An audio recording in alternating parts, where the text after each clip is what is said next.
Bonjour à tous et à toutes, bienvenue sur la chaîne Little Woman. Alors aujourd'hui nous allons parler sur le choix des biberons et des tétines.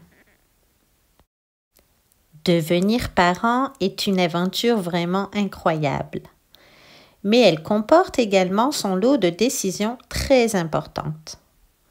Parmi celles-ci, le choix des biberons et des tétines. Surtout lorsque bébé commence à se nourrir au lait ou à d'autres préparations. Les premiers mois sont cruciaux pour le développement de l'enfant et le matériel que vous choisissez peut avoir un impact sur le confort de votre bébé, ainsi que sur votre propre expérience de nourrissage. Mais alors, comment choisir parmi toutes les options disponibles sur le grand marché ? Les critères à prendre en compte pour choisir le biberon idéal. La composition et la sécurité des matériaux. L'une des premières préoccupations des parents concerne la sécurité des biberons. Assurez-vous que le biberon est fabriqué à partir de matériaux sûrs et sans produits chimiques nocifs, comme le BPA, le BPS ou le PVC. De nombreux biberons aujourd'hui sont en verre, en plastique, sans BPA ou en silicone, des matériaux réputés pour leur sécurité et leur durabilité. Le verre, par exemple, est naturel, facile à nettoyer et ne conserve ni odeur ni goût. Mais il est plus lourd et peut se casser. Le plastique sans BPA, quant à lui, est léger et incassable. Mais il est important de le changer régulièrement, car il peut se détériorer avec le temps. La forme du biberon est également importante.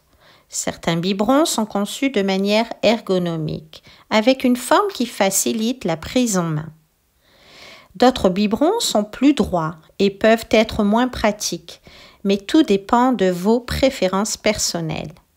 Il existe aussi des biberons anticoliques, dotés de systèmes de ventilation qui minimisent les risques de coliques et de gaz, une caractéristique très appréciée des parents et du bébé. Les biberons existent en différentes tailles, généralement de 120 ml à 330 ml. Pour les nouveau-nés, il est souvent recommandé de commencer avec des biberons de petite capacité, 120 à 150 ml, car leurs besoins en lait sont plus faibles au départ. Ensuite, vous pouvez augmenter la taille du biberon en fonction des besoins de bébé, surtout lorsqu'il commence à boire davantage à chaque repas. La facilité de nettoyage. Un biberon facile à nettoyer est primordial. En effet, un entretien régulier et minutieux est nécessaire pour garantir l'hygiène et éviter l'accumulation de bactéries. Optez pour des biberons dont les pièces sont faciles à démonter et à laver. Certains biberons sont compatibles avec des stérilisateurs, ce qui peut vous faire gagner du temps.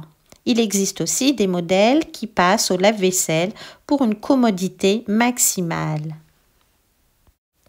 Après le nettoyage de ceux-ci, pensez à les retourner sur de l'essuie-tout ou une serviette propre. Les tétines, l'accessoire clé pour l'alimentation de bébé. Le choix de la tétine est tout aussi crucial que celui du biberon.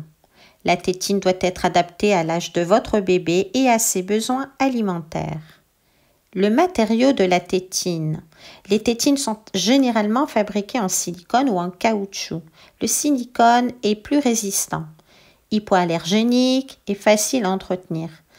Mais il peut être moins souple que le caoutchouc.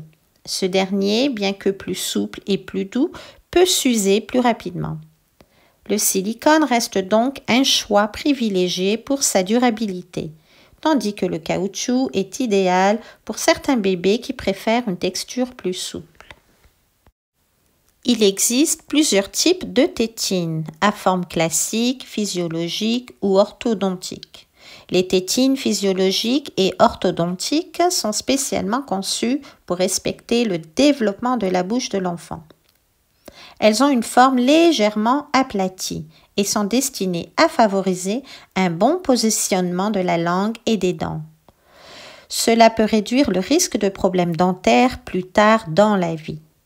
Si votre bébé est encore au stade de l'allaitement, certaines tétines imitent le sein pour faciliter la transition entre le sein et le biberon.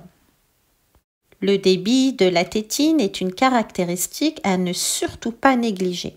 Il est essentiel de choisir un débit qui correspond aux besoins de votre bébé. Pour le nouveau-né, un débit lent est préférable afin de ne pas les suralimenter et pour qu'il puisse s'adapter au biberon en douceur. À mesure que votre bébé grandit et boit davantage, vous pourrez passer à un débit plus rapide afin qu'il ne force pas sur sa tétine. Quelques astuces pour faciliter le sevrage. Pour les parents qui souhaitent aider leur bébé à passer du sein au biberon, il peut être utile de choisir des biberons et des tétines qui imitent le plus fidèlement possible la sensation du sein. Cela peut rendre la transition plus facile et moins stressante pour le bébé.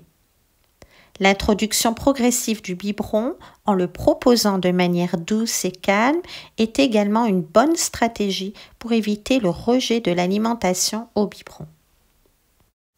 Le choix du biberon et de la tétine est une décision personnelle, mais il est essentiel de se rappeler que chaque bébé est unique. Ce qui fonctionne pour un enfant peut ne pas être idéal pour un autre. Il est donc important de prendre en compte les besoins individuels de votre bébé et de faire des choix informés pour garantir son bien-être. En veillant à la qualité des matériaux, à la facilité d'utilisation et au confort de bébé, vous pouvez être sûr de lui offrir la meilleure expérience de nourrissage possible.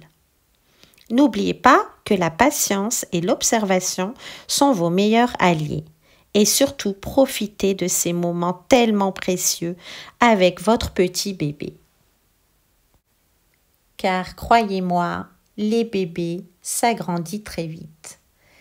J'espère que cette vidéo vous aura plu. N'hésitez pas à vous abonner si ce n'est pas déjà fait et à mettre des pouces pour faire avancer la chaîne. Je vous dis à très bientôt pour d'autres vidéos.